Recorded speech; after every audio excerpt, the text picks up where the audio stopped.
नमस्कार दोस्तों, कैसे हो। हम आशा करते हैं आप खुश होंगे और स्वस्थ होंगे। तो स्वागत है एक बार फिर हमारे YouTube चैनल जिसका नाम है कंप्यूटर पाठशाला में। आज हम MS वर्ड 2007 के आखिरी टैब बटन को करने जा रहे हैं। तो व्यू टैब, व्यू का मतलब होता है देखना। तो इस MS वर्ड के अंदर लिखे गए डॉक्यूमेंट को हम किस तरीके से देखना चाहते हैं और इस विंडो को हम किस तरीके से देखना चाहते हैं, ये सारे काम हम बड़ी आसानी से व्यू टैब में मैनिपुलेट कर सकते हैं। आइए देखते हैं इसमें हम ये काम कैसे करेंगे। व्यू टैब के अंदर डॉक्यूमेंट व्यू, शो हाइड, झूम, विंडो और मैक्रो, ये 5 ग्रुप पाए जाते हैं। इन पांचों ग्रुप में से किसी न किसी प्रतियोगी परीक्षा में हर बार क्वेश्चन पूछ लिया जाता है। जैसा कि MS वर्ड 2007 में कितने प्रकार के डॉक्यूमेंट व्यू पाए जाते हैं, तो MS वर्ड में 5 प्रकार के डॉक्यूमेंट व्यू पाए जाते हैं। Print layout, full screen writing, web layout, outline और ड्राफ्ट। देखते हैं ये किस तरीके से काम करते हैं। रैंड कमांड के सहयोग से हमने एक पैराग्राफ अपने पेज पर इंसर्ट कर दिया और बाय डिफॉल्ट जो व्यू हमें दिखाई दे रहा है ये प्रिंट लेआउट का व्यू दिखाई दे रहा है। हम इस पेज को थोड़ा और कंप्लीटली कर लेते हैं। इस प्रकार लगभग हमने 2 पेजों पे डेटा को इंसर्ट कर लिया है और बाय डिफॉल्ट हमारा प्रिंट लेआउट सिलेक्टेड रहता है। बाय डिफॉल्ट जो व्यू एक्टिवेट रहता है वो प्रिंट लेआउट होता है, यानी कि जो हम डॉक्यूमेंट लिख रहे हैं वो किस तरीके से दिख रहा है, वो जिस तरीके से दिख रहा है उसी तरीके से वो पेज पर प्रिंट होकर के हार्ड कॉपी के रूप में हमें प्राप्त होगा। तो इस व्यू को प्रिंट लेआउट कहते हैं। जैसा दिख रहा है वैसे का वैसा ये प्रिंट होगा। 2 नंबर व्यू आता है फुल स्क्रीन राइटिंग। अगर हम इसे एक्टिवेट करेंगे तो MS वर्ड की विंडो के सभी पार्ट गायब हो जाएंगे, ओनली पेज ही दिखेगा, उसके अलावा कुछ भी नहीं दिखेगा। तो ये फुल स्क्रीन राइटिंग व्यू के अंतर्गत ऐसा होता है। वेब लेआउट पे क्लिक करेंगे तो हमें ये पेज अपना बिल्कुल उसी तरीके से दिखेगा जिस प्रकार एक वेब पेज के ऊपर दिखाई देता है। आउटलाइन पे क्लिक करने के बाद हमें अपना डॉक्यूमेंट कुछ इस तरीके से दिखेगा। हमने जिस भी जगह से इंटर प्रेस किया है, यानी कि जिस जगह से पैरा नया चालू हो रहा है उस जगह को एक डॉट से वो अलग कर देगा। तो इस तरीके से आउटलाइन का व्यू हमारे सामने आता है। ड्राफ्ट व्यू पे क्लिक करने के बाद हमें हमारा डॉक्यूमेंट इस तरीके से दिखाई देगा, यानी किसी भी प्रकार का कोई पेज रूपी डॉक्यूमेंट दिखाई नहीं देगा। हमारा जो पेज है हम टाइप करते जाएंगे, वो एक लंबी लिस्ट की तरह ही दिखना शुरू हो जाएगा। इसमें किसी प्रकार का कोई पेज नहीं होगा। चलिए अब हम प्रिंट लेआउट जो बाय डिफॉल्ट लेआउट रहता है हम उसी को ही एक्टिवेट कर लेते हैं। इस क्वेश्चन को आप अपनी निजी डायरी में नोट कर लेना कि MS वर्ड 2007 में 5 प्रकार के व्यू पाए जाते हैं जो कि व्यू टैब के अंदर होते हैं। तो इस प्रकार से इस क्वेश्चन को अपनी निजी डायरी में नोट कर लेना कि व्यू टैब के अंदर 5 प्रकार के व्यू पाए जाते हैं। इन 5 प्रकार के व्यू के नाम याद कर लेना, क्योंकि कई बार क्वेश्चन ऐसा आ जाता है निम्न में से कौन सा MS वर्ड का व्यू नहीं है। तो जाहिर सी बात है उस जगह पे हमें इन 5 के 5 व्यू का नाम भी याद होना चाहिए। Print layout, full screen writing, web layout, outline और ड्राफ्ट। चलिए चलते हैं शो हाइड ग्रुप की तरफ। जैसा कि हमने सबसे पहले इसी बात का जिक्र किया था कि व्यू टैब के अंतर्गत हम इस डॉक्यूमेंट को किस तरीके से देखना चाहते हैं, MS वर्ड की विंडो को किस तरीके से देखना चाहते हैं, वो सारे काम इसी टैब के अंतर्गत प्रोसेस होंगे, इसी टैब के अंतर्गत हम कर सकते हैं। तो शो हाइड ग्रुप के अंदर हमें रूलर देखने को मिलेगा, ग्रिड लाइन, डॉक्यूमेंट मैप और थंबनेल्स देखने को मिलेगा। आप ध्यान से देखेंगे तो आपको पता चलेगा पेज के ऊपर हेडर में बिल्कुल टॉप में किसी प्रकार की कोई बार हमें दिखाई नहीं दे रही। उसी प्रकार लेफ्ट साइड में भी हमें किसी प्रकार की कोई रूलर दिखाई नहीं दे रही। अगर हम रूलर वाले चेक बॉक्स को इस तरीके से क्लिक कर देते हैं, एक्टिवेट कर देते हैं, तो आपको पेज के ऊपर बॉटम में इस जगह पे, जिस जगह पे माउस मेरा मूवमेंट कर रहा है, इस जगह पे एक बार दिखाई देने लगेगी और लेफ्ट साइड में भी ये बार दिखाई देने लगेगी। तो एक बार मैं इसको डीएक्टिवेट करके फिर दिखा देता हूं। पेज में जो चेंजिंग हो रही है आप बड़ी आसानी से देख रहे हैं। तो ये किस काम आता है, अगर हम यहां से माउस को इस तरीके से इस रूलर बार को खींच करके दाएं बाएं हम कर सकते हैं, पेज के मार्जिन को सेट कर सकते हैं और टॉप का मार्जिन भी कम या ज्यादा इस रूलर बार की सहायता से कर सकते हैं। हम इस रूलर बार को देखना चाहते हैं या नहीं देखना चाहते, ये हम इस जगह से सेट कर सकते हैं। 2 नंबर पे ग्रिड लाइन को अगर एक्टिवेट कर देते हैं तो हमारा डॉक्यूमेंट जिस जगह पे जो प्रिंटेबल एरिया है, जिस जगह पे हम टाइप कर सकते हैं, उस एरिया में हमें ग्रिड लाइंस दिखाई देंगी। ये ग्रिड लाइंस प्रिंटिंग के दौरान प्रिंट नहीं होंगी, ये सिर्फ हमें उस जगह की तरफ इशारा करती हैं जिस जगह तक हमारा कर्सर जाएगा। 3 नंबर पे आता है डॉक्यूमेंट मैप। डॉक्यूमेंट मैप के अंतर्गत इस टाइप किए गए डॉक्यूमेंट का पूरा मैप दिखाई देगा कि किस तरीके का डॉक्यूमेंट हमारा टाइप है। जैसे इस डॉक्यूमेंट को हम एक हेडिंग दे देते हैं, इस हेडिंग को हमने होम मेन्यू के अंतर्गत हेडिंग 1 सिलेक्ट कर दिया, तो ये हेडिंग हमारी इस डॉक्यूमेंट मैप में आना शुरू हो गई। अब इसी हेडिंग में हम एक सब हेडिंग दे देते हैं।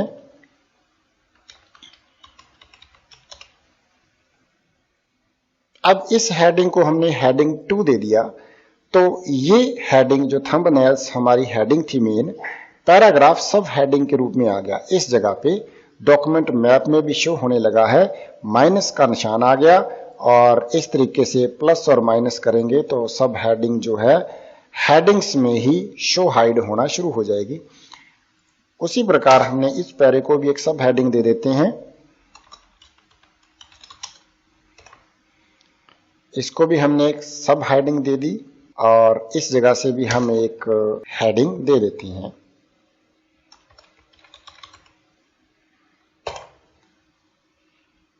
इसको भी हमने हेडिंग 2 दे दिया। तो आप ध्यान से देखेंगे तो पता चलेगा कि ये जो मेन हेडिंग है इसके अंतर्गत हमने 3 सब हेडिंग दे दी, तो ये डॉक्यूमेंट मैप में भी शो होने लग गई। ये मेन हेडिंग है थंबनेल्स, पैराग्राफ, स्टाइल और एडिटिंग, ये इसकी सब हेडिंग है जो डॉक्यूमेंट मैप में दिखाई देने लग गई। हम इस जगह से इसको शो हाइड भी कर सकते हैं और इस जगह पे क्लिक करके हम उसी जगह जा सकते हैं जिस जगह पे वो सब हेडिंग लगी हुई है। यानी कि एक तरीके से लिंक एक्टिवेट हो गया है और इसकी सहायता से हम ऊपर नीचे जा सकते हैं। और उसी तरीके से हम इसको एक बार काट देते हैं, ग्रिड लाइन को भी काट देते हैं और थंबनेल्स की तरफ चलते हैं।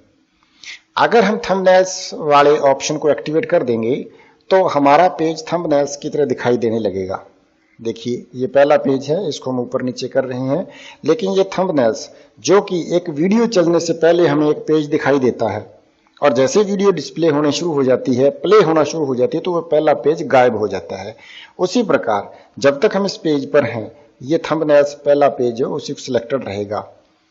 अगर हम दूसरे पेज पे चले जाएंगे, उस पर क्लिक कर देंगे तो ये 2 नंबर पे आ जाएगा, यानी कि ये पेज हमें थंबनेल्स की तरह रुके हुए दिखाई देंगे। तो इस थंबनेल्स चेक बॉक्स को हम ऑन ऑफ करके थंबनेल्स वाले ऑप्शन को एक्टिवेट या डीएक्टिवेट कर सकते हैं। चलिए हम इसको काट देते हैं, अपने पेज को नॉर्मल व्यू में ले आते हैं। नेक्स्ट हमारा जो ग्रुप है वो है झूम। झूम के अंतर्गत झूम इन और झूम आउट वाले ऑप्शंस होते हैं। हम अपनी विंडो को अपनी इच्छा से छोटा बड़ा कर सकते हैं। 200% कर देंगे तो ये 200% हो जाएगा। हम सीधा भी इसको 100% करेंगे तो ये इस शॉर्टकट से हो जाएगा। अगर हम अपने डॉक्यूमेंट में एक पेज को देखना चाहते हैं तो एक पेज पे क्लिक कर दीजिए, 1 पेज। 2 पेज देखने हैं तो 2 पेज पे क्लिक करेंगे, ये अपने आप आपको 1 और 2 में सेट कर लेंगे। और अगर हम पेज विड्थ पे क्लिक करेंगे तो एक पेज पूरे विंडो की विड्थ का हो जाएगा। क्वेश्चन एक ये भी बनता है कि MS वर्ड 2007 में पेज की साइज कम से कम और ज्यादा से ज्यादा कितनी होती है? तो एक पेज की कम से कम साइज 10% और ज्यादा से ज्यादा 500% तक बड़ा हम पेज को कर सकते हैं MS वर्ड 2007 के अंतर्गत। और बाय डिफॉल्ट पेज की जो विड्थ है वो 100% होती है। जब हम अपने MS वर्ड के डॉक्यूमेंट को ओपन करते हैं तो हमें बाय डिफॉल्ट जो पेज की विड्थ है वो 100% मिलती है। चलिए चलते हैं विंडो ग्रुप की तरफ। यदि हम इस डॉक्यूमेंट को एक नई विंडो में देखना चाहते हैं तो न्यू विंडो पे क्लिक करके हम इस डॉक्यूमेंट को न्यू विंडो में देख सकते हैं। अगर हम और विंडो ओपन करेंगे तो वही डॉक्यूमेंट एक तीसरी नई विंडो में ओपन हो गया। अगर दोबारा क्लिक करेंगे तो वही डॉक्यूमेंट एक नई विंडो में ओपन हो गया है। अब ये डॉक्यूमेंट, सेम डॉक्यूमेंट की 4 विंडो ओपन हो चुकी हैं। अगर हम इस ओपन किए गए डॉक्यूमेंट को अरेंज करना चाहते हैं, यानी कि हम चाहते हैं कि ये सभी के सभी जो डॉक्यूमेंट हैं, अगर इस पे क्लिक कर रहा हूं तो ये ओपन हो जाता है, इस पे क्लिक करते हैं तो ये, हम चाहते हैं कि ये चारों के चारों जो ओपन डॉक्यूमेंट हैं ये सारे के सारे हमें स्क्रीन पे दिखाई दें एक समय में, तो अरेंज ऑल पे क्लिक करेंगे तो ये सारे के सारे डॉक्यूमेंट अपने आप को विंडो में सेट कर लेंगे। यदि हम चाहते हैं कि इस जगह से ये जो पेज है ये अलग हो जाए, स्प्लिट हो जाए, तो इस पे क्लिक करेंगे। ये जो एक बार है, एक लाइन है, ये ऑटोमेटिकली माउस के पॉइंटर को पकड़ लिया इसने और ऊपर नीचे होने लगी। अगर मैं माउस को ऊपर की तरफ लेके जाता हूं तो ऊपर की तरफ जाएगी, नीचे की तरफ लेके जाता हूं तो नीचे की तरफ। मान लीजिए मैंने इस जगह से इस विंडो को स्प्लिट करना है तो इस जगह पे माउस की लेफ्ट क्लिक कर दूंगा, तो इस जगह से ये विंडो स्प्लिट हो चुकी है। ये नीचे चली गई विंडो और इस जगह से ऊपर चली गई विंडो। और रिमूव स्प्लिट पे क्लिक करने के बाद ये विंडो रिमूव हो जाएगी। चलिए नेक्स्ट ऑप्शन है व्यू साइड बाय साइड। इसको करने के लिए मैं न्यू डॉक्यूमेंट ओपन कर लेता हूं, इसमें भी मैं कुछ टाइप कर लेता हूं और एक और डॉक्यूमेंट को ओपन करके उसमें भी कुछ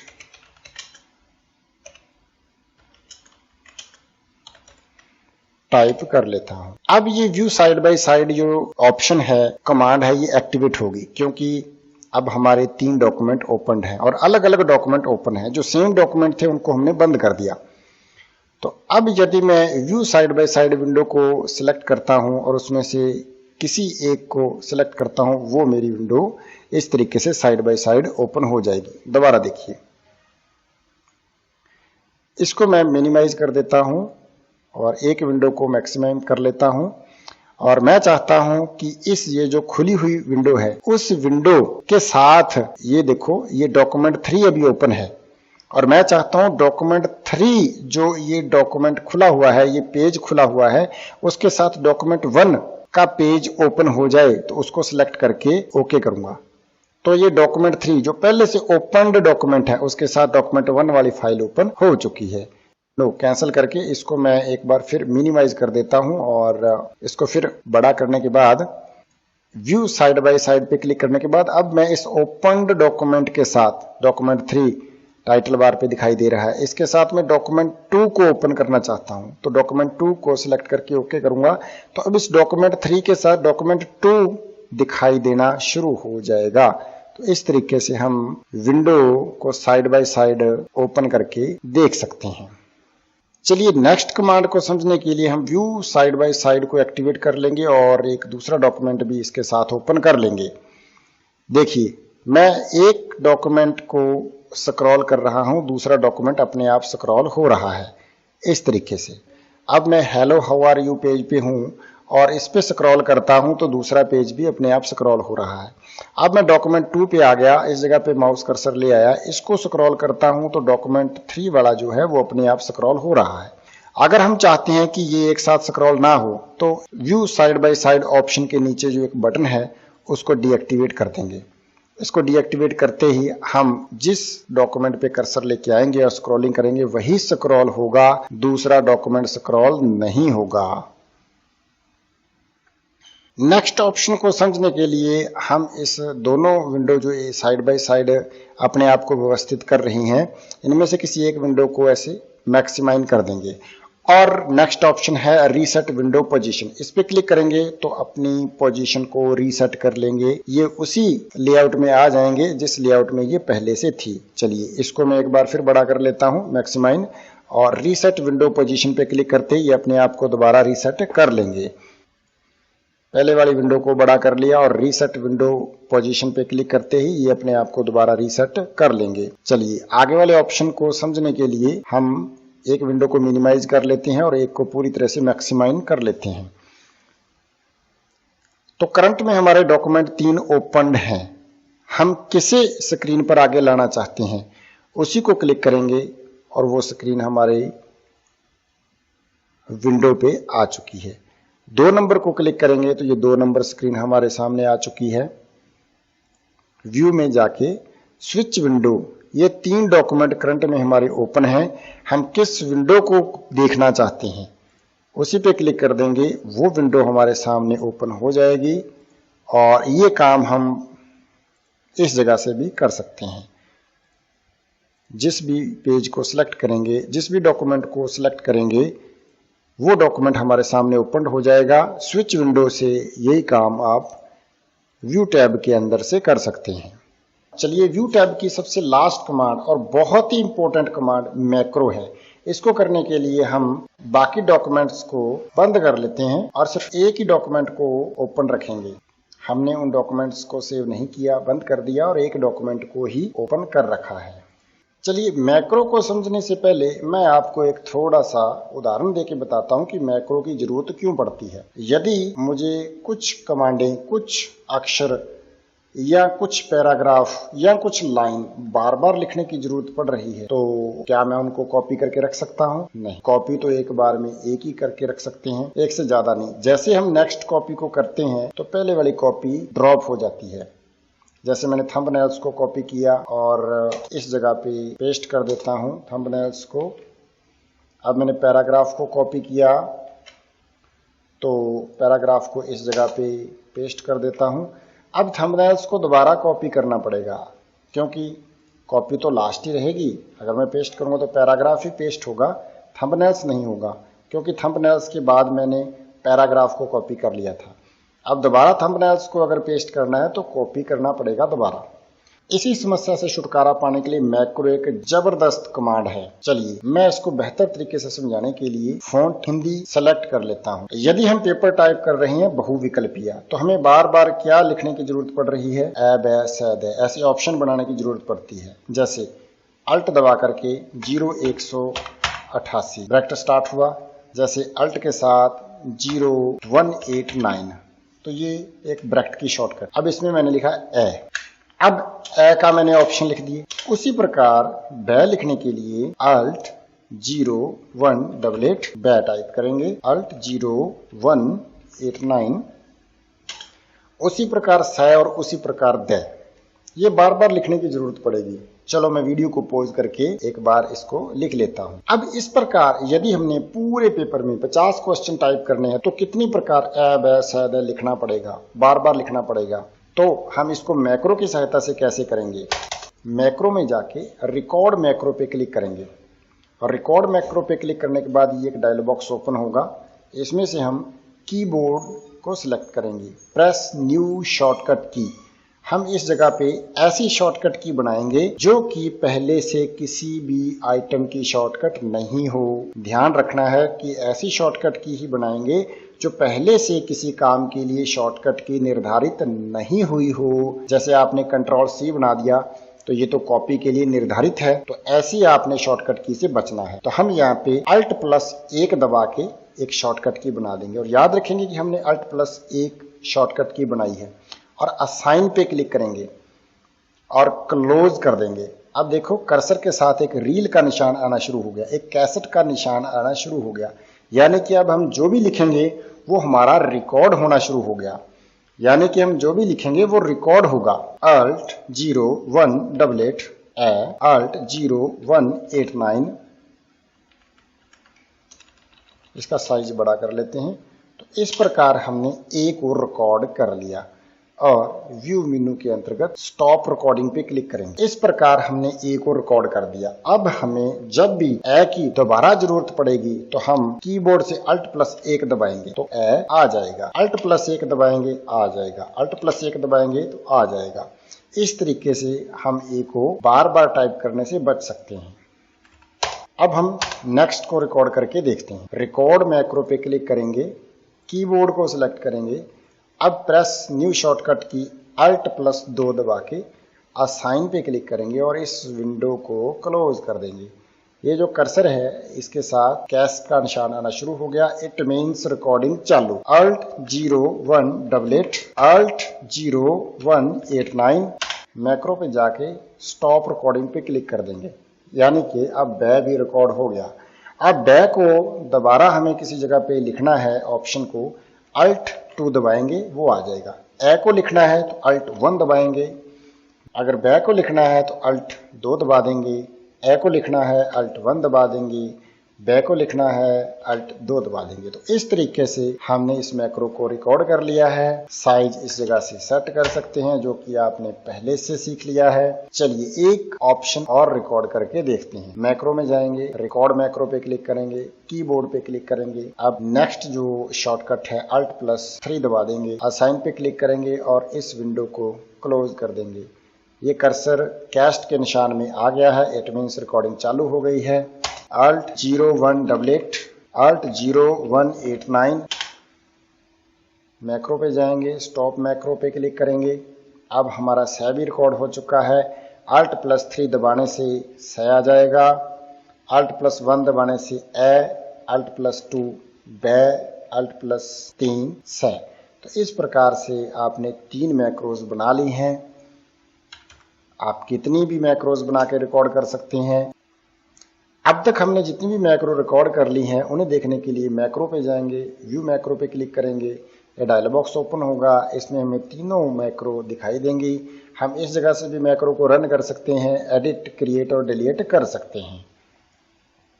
चलिए इसी के साथ ही हमारा MS Word 2007 का जो ट्यूटोरियल हमने शुरू किया था वो कंप्लीट हो चुका है। तो आप हमारे उत्साह को बढ़ाने के लिए हमारी वीडियो को लाइक और शेयर जरूर करें और सब्सक्राइब तो जरूर करें, क्योंकि इसमें किसी प्रकार का कोई पैसा नहीं लगता। जब आप लाइक, शेयर, कमेंट और सब्सक्राइब करते हो तो हम अपने आप को मोटिवेट महसूस करते हैं, तो जिसके लिए आपका बहुत बहुत धन्यवाद। चलिए मिलते हैं एक नए ट्यूटोरियल के साथ, तब तक के लिए नमस्कार।